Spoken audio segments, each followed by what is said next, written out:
The views and opinions expressed on any program are those of the producers and/or the persons appearing on the program and do not necessarily reflect the views and opinions of FRC Media, Bristol Community College, or the City of Fall River.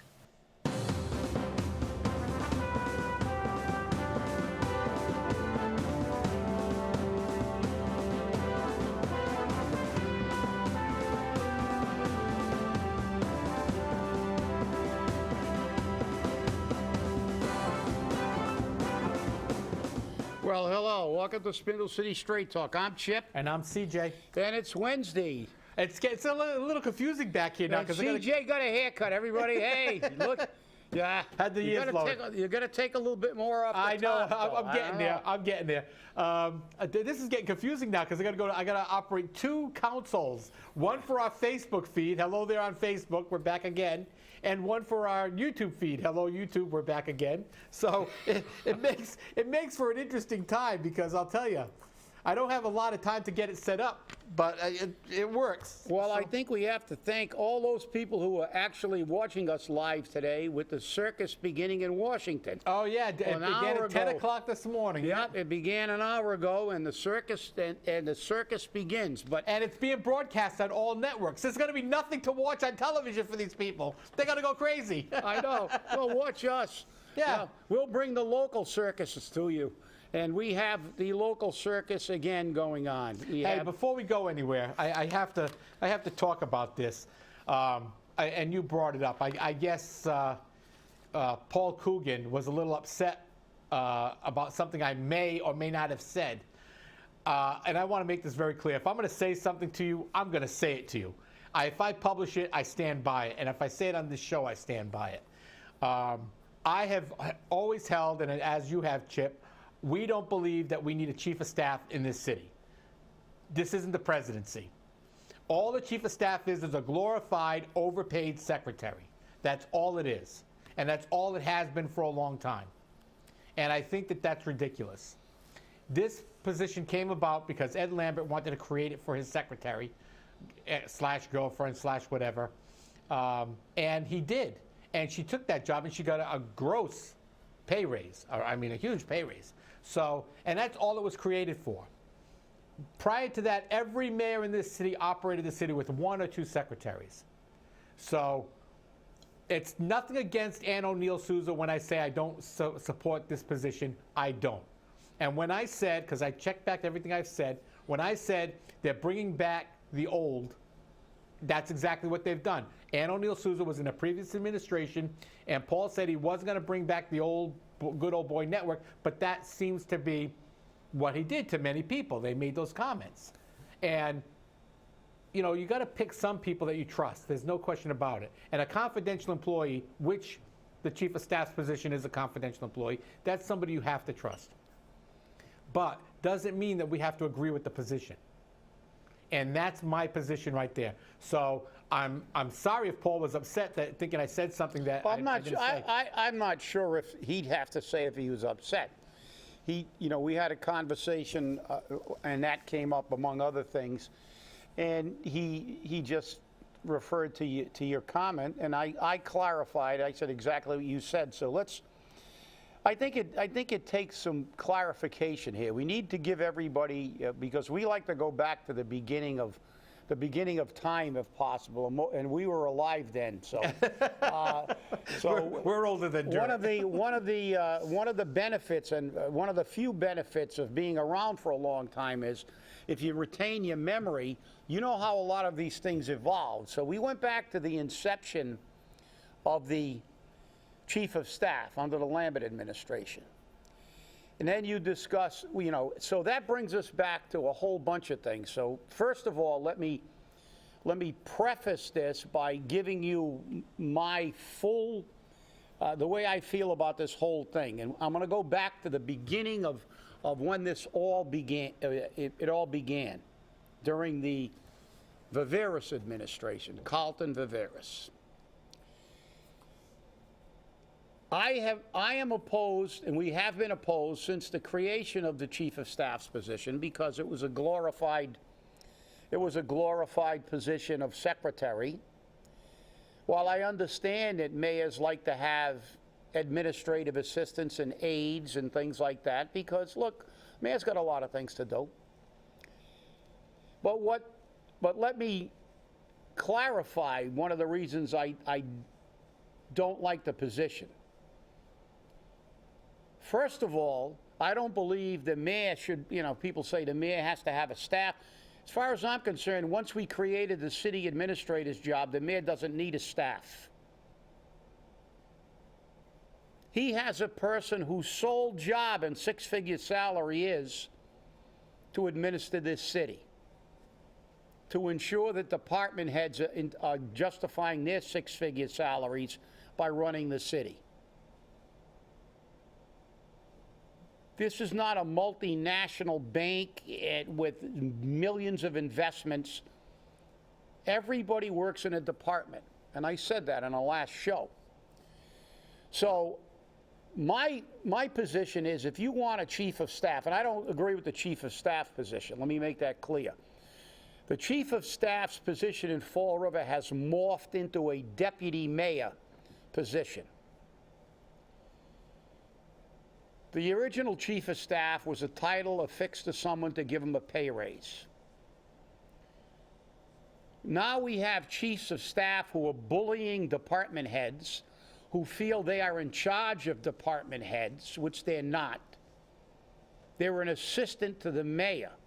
If you ever seen a table of organization, it doesn't go mayor, chief of staff, department heads. It goes mayor, branch, administrative, confidential employee, then it goes down to the department heads. We should not have chief of staffs ordering department heads around, hiring and firing people, which they have, or collecting bribes and extortion money, for that matter. Which they allegedly have. Which they allegedly have, and due process. So we'll find. Even though it's on somebody mic'd let's see what happens in court. But they should not be doing that. I have no problem if we eliminate the city administrator for the mayor to have a staff. But I believe it should not be called a chief of staff, because that implies that they're a chief and they're in charge of everybody but the mayor. And that's not what the job was designed to do. It was designed to be an administrative assistant or an administrative aide. If you go to the fire department, and all departments, they have administrative assistants. The chief has an administrative assistant. He doesn't tell captains and lieutenants and chiefs what to do. He's the administrative assistant to the mayor. And he's very good at it, by the way. Richie Levesque is one of the best numbers guys I've seen in the city to put together a budget. And they are very, very fortunate to have him. He's been there a very long time. But he's not in charge of, he doesn't go to the fire companies and order people around and do things. We have completely lost our way in defining our government, and that's the problem. Our answer is to create tier upon tier of bureaucracy, spend hundreds of thousands of dollars for duplications of effort. Do we need a city administrator if every department head's an administrator? Who is she administrating? Or he or she? Who are they administrating? If she's going to administer all the departments, do we truly need department heads?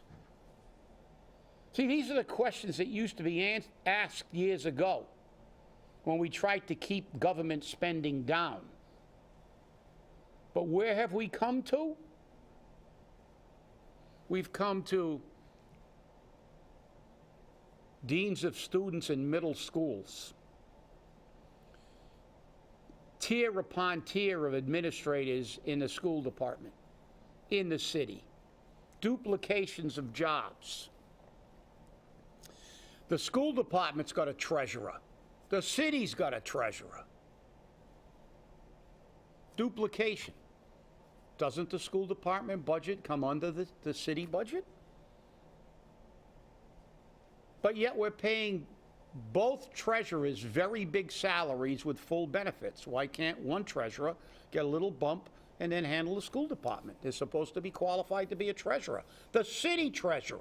It's called the city treasurer, not the city treasurer except for the school department.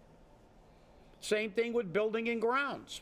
By ordinance, the Department of Community Maintenance is responsible for maintenance of every building in the city of Fall River that's owned by the city. And it doesn't happen. And yeah, you're right, it doesn't happen. But that's another issue. That's an issue about accountability and stuff. But the reality is they have a building and grounds department and a school department. Should they be working under the city? That's what the ordinance says. Should they be having someone in charge with a big salary? I don't think so. So I'm making it pretty clear why my position is against this. Now let me go back to tell you how this all started. Many years ago, after Carlton was in for a long time and ran this city with 2 secretaries, he decided to reorganize the city, which was political speak for giving all his friends and department heads pay raises. And they commissioned a study called the Coopers and Lybrand study to justify all these things. And out of these things, the seeds were sown for the city administrator, for department heads to get huge pay raises. By the way, those raises were predicated on getting particular degrees and having particular qualifications, none of which most of the department's heads had, yet still got the pay raises. So if you think government has changed a lot, it hasn't. So this is why we've always been against it. I'm against the position, and I do not believe that any mayor needs a staff if we have a city administrator. Get rid of the city administrator, get somebody and call him your administrative assistant or your administrative aide. Give him or her the correct job. Make sure that they're not running around like Joe Stalin's right-hand man, where every department head is quaking in their boots, fearing for their job and not doing their job, but still getting their salaries and benefits. So that's the problem. So we have a chance to truly change city government. Let's see if we do. You don't have to agree. I've been around a long time. I saw this city run a lot more efficiently when department heads were held accountable for their own, each department, were asked by people. And I've seen, look, don't get me wrong, I've seen good city administrators. Bob Connors had a labor background. Jim Smith was okay. But if you got him, you don't need an assistant. You don't need. Why did Carlton Viveris have 2 secretaries, not a chief of staff? Because he had Bob Connors. So one or the other. One or the other. I'm not saying a mayor can run this city by himself, but you don't need an army. You've got department heads. Everybody in this city that works for this city comes under somebody's direct supervision. Be it the law department, DCM, fire, police, you name it. They're under somebody's direct supervision. So here's a novel idea. Let's hold people responsible for executing the duties and responsibilities of their job. That would be new. And maybe we can save the taxpayers a ton of money. So that's the way it started. Many years ago, Carlton created this to give everybody a pay raise. And the Coopers and Lybrand study, which again was a bullshit study. Oh, I said shit again, but you can say that now. Okay. It was, because there were parts, they totally tried to justify everything they wanted. They actually said on the fire department, they didn't do virtually anything that was in a Coopers and Lybrand obviously didn't know anything about fire protection. They said their recommendation for the fire department was to eliminate one deputy position, one ladder man, which ultimately did get it, because the ladder repairmen used to be, we had wooden ladders, and you needed somebody to maintain those ladders. And that was eventually eliminated. But they said for us to reduce manpower to save money at night, not knowing that if you open up a National Fire Protection Association handbook, you find out that the majority of large loss fires and fatalities happen in the nighttime hours. You don't get as many fires at night, but the ones you do are normally more significant because you don't have brush fires, a lot of brush fires, a lot of dumpster fires, a lot of car fires in the evening. What you have is house fires, building fires, and structure fires. So we shot that one, shot holes in that, but the moral of that story is every study a politician commissions is to justify what they want to do. The study was BS. But look, I think we've gone on record. I've gone on record, and as I said, I truly do not believe that we need both positions. You're going to get, if you get a real city administrator who's not there to protect the mayor and make excuses for lack of performance and to move money around like Chinese checkers and pretend we have money that we don't. And say I'll have the numbers for you next time. That's right. If you get a real good city administrator, you don't need a chief of staff. If you need a chief of staff, call it what it is. Don't make them in charge of anybody else. They're your aide. They're your assistant. And I will be 100% supportive, but regardless, I will oppose this structure of government until we finally get somebody in it that changes it. And that's my 2 cents. And I've told, I've had some conversations. I'm sure I'll have more with Paul. Paul and I have a good relationship that established dialogues. And one thing Paul knows about me, if he asks me, he's going to get my opinion. I'm not going to walk around on eggs worrying I'm going to offend him because he's the mayor. I don't worry about offending anybody, including myself. But that's the way I feel, and I think you basically said it, and you can expand on yours. But that's the reason I can't see it. The answer is always what government always does: create more jobs and give everybody, pay raises. Well, I'll tell you, you said it all. I don't need to expand on it at all. But, I really wish that when people started spreading rumors about us, they'd at least get some of it right. Yeah, but then again, look, Paul's got to suffer this now as mayor. Yep. Look, the problem is if you're in front of a camera like we are and you're giving an opinion, the only person that has no enemies is a person that does nothing, says nothing, and is worth nothing. Because the problem is in this world, if you express an opinion on any issue that is being debated, the detractors will brand you a terrorist, and your friends will brand you a freedom fighter. So get used to it. It comes with the territory. You're damned if you do. You're damned if you don't. You got a retread, so you're going to get crucified for getting a retread.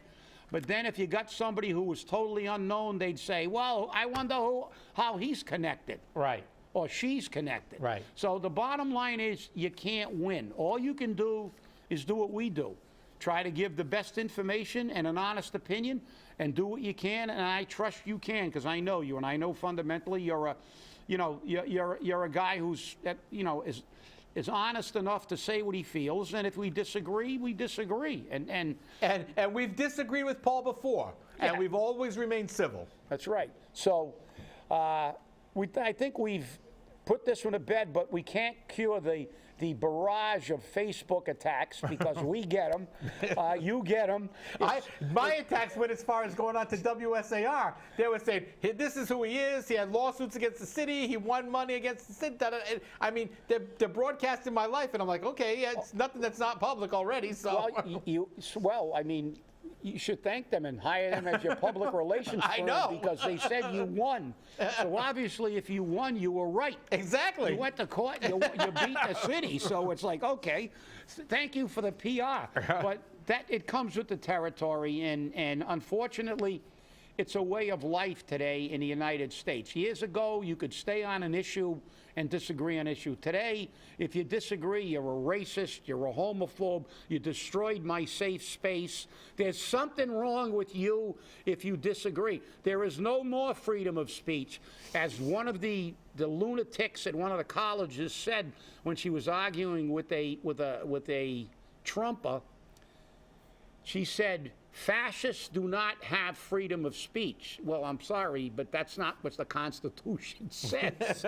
It says everybody gets free speech, not just the people who think your way. So get used to it. You got a 2-year term. It hasn't even started yet, and you're already getting your baptism of fire. So already off and running. Welcome to our world. Today at 6:30 at St. Michael's Church Hall, 209 Essex Street, Fall River, is a meeting in regards to stop building more methadone clinics in Fall River. Fall River has enough methadone clinic businesses. Fall River building codes and zoning ordinances must be followed. Good luck on that one with the Zoning Board of Appeals. Our first responders' resources are being exhausted. Enough is enough. And so is our pocketbook, by the way. Exactly. How many Narcan, I'd like to see the stat on how many Narcan doses we've paid for. I know. State and local elected officials are invited. Let's speak as one voice. Other cities and towns must build their own methadone clinics. This posting was put on Facebook. A lot of people don't have Facebook. I think they should have advertised it more clearly, maybe with local media, maybe, with the newspaper, but Big stop sign. Big stop sign, yeah. Because again, Star has gotten the permit to build their next treatment center, but it's not. There are no beds, and a lot of responses to this posting was that we need more beds. We've already told you about beds. Okay, the problem is the beds aren't controlled locally. Don't say that you go to Star and you can't get a bed, and that's why you can't get a bed because there are no beds in the state. And that's how the state does it, okay? When a bed becomes available, it goes over to DPH. DPH takes the phone call, they need a bed, boom, that bed is issued. The only difference is that there's always a time when they're out of beds. So if we're going to if we want to not run out of beds and put everybody in Fall River there, we're going to have to take half of Fall River and make it into Star. Right. The entire south end will just take everybody's house by eminent domain and build a giant warehouse to warehouse every drug addict in the Commonwealth of Massachusetts, because they still don't understand that that's not the way beds. If you're from Fall River, you don't get a bed in Fall River. You get the first available bed. That's right. And they still don't get that, because that's a scam. It's a con. And this should not stop here. Forget about the methadone clinic. How about it says other cities and towns must build their own Star, not only methadone clinics. Why can't we regionalize and have every single region of the state have a Star and a rehab facility that merits Star? Why? Because the yuppies up in Newton and Wellesley, they don't want those people crawling around their neighborhoods. It's like Nancy Pelosi. Get the street people away from my property. Let them go urinate, although the new DA in San Francisco City is going to start prosecuting public urination. But then he'll have 3/4 of the population in jail. He'll have to build a bigger. There goes the United Nations Plaza. But this is an absurdity. Again, Fall River becomes the dumping ground for everything negative in Fall River. You notice that they split the lottery proceeds disproportionately favoring the rich communities who don't play the lottery. All the poor people in Fall River play more lottery than anybody else in the state. Fall River, New Bedford, the poor cities. But they don't get it. Newton gets their cut. They can use all that money, and all those yuppies don't buy a ticket. They don't need the ticket. They all got six-figure salaries. They don't need to buy lottery tickets to try to pay their bills. So you talk about a disproportionate burden. The burden's always on the cities that can afford it the least, like Fall River. We should be regionalizing drug treatment and methadone clinics.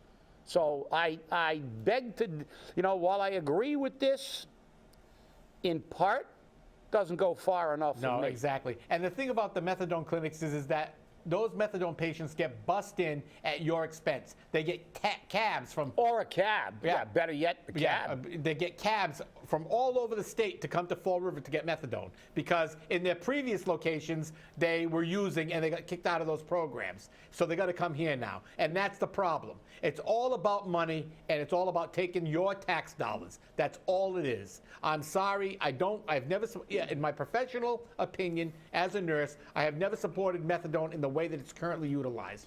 Methadone was supposed to be utilized as a transitional drug treatment that people were weaned off of. Instead, they're kept on it. And they kept on it for years and years and years, and they never come off the drug. And why? Because it's a money maker. That's right. It's a money maker. They started methadone with the con that they always con the people for, that this is to get people off drugs. And now they found out how much money they make with methadone clinics, and they're all over the place, and they've done absolutely nothing. Does anybody remember how many? We got more drug addicts now with methadone clinics than we ever had before. Do you remember when the drug crisis began back in the 1970s? The 70s, 19, not 20, 1970. Do the math. Do the math. We're approaching 50 years. Yep. I still remember the Hal Holbrook commercial. Don't get busted for drugs overseas, when they had Midnight Express, the movie about the guy that was in a Turkish prison. I remember the commercials of "This is your brain." This is your brain on drugs. On drugs, like a fried egg. Fried egg, yes. But did any of those programs do any good? No. Now what happens is the normal government evolution. The government, just like the military-industrial complex, it evolved from building war materials to part of our economic fabric. Drugs and treatments and all the money associated with it and all the social work associated has become a major piece of our economy. The government does not want to get rid of the drug problem because they could have got rid of it a long time ago, because other countries have done it and we can. But nobody wants to go after the drug traffickers and throw them in jail for life and put every dealer in jail. Now we've made it into a disease, and we're going to have to spend trillions of dollars for time immemorial to treat it again. So, and we're actually starting to release them from prison because it's a nonviolent crime. Just wait till we get the ones that are coming from San Francisco and Austin. They're cleaning out the street people. Yeah, exactly. And what are they doing now? They want to bus them up here. We already got New York saying they want to take them. I'm telling you, this is just ridiculous. You know what I can say? You can have them. Exactly. And thank you all who are not watching the circus that's going on in Washington, because while they're flapping their gums less than a year away from an election, they haven't passed a budget yet. No, they haven't done anything. They're going to run out of money. We're going to run out of money again, and we're going to not do anything again. You're paying more for your drugs. You're paying more for everything, and they're sitting up there playing politics. And as soon as they get out of that hearing, where are they going to go? To the phone banks to raise money for their party. Of course. And make sure that they have money for their campaigns. And if that doesn't make you angry, I don't know what does. So we'll see you all on Friday. Nothing seems to make people angry, I'll tell you now. Oh, and by the way, the election results will not be certified until the deadline. Until Friday afternoon at 5 o'clock. Yes. So that will be that. All right, good people. See you on Friday. Have a great day.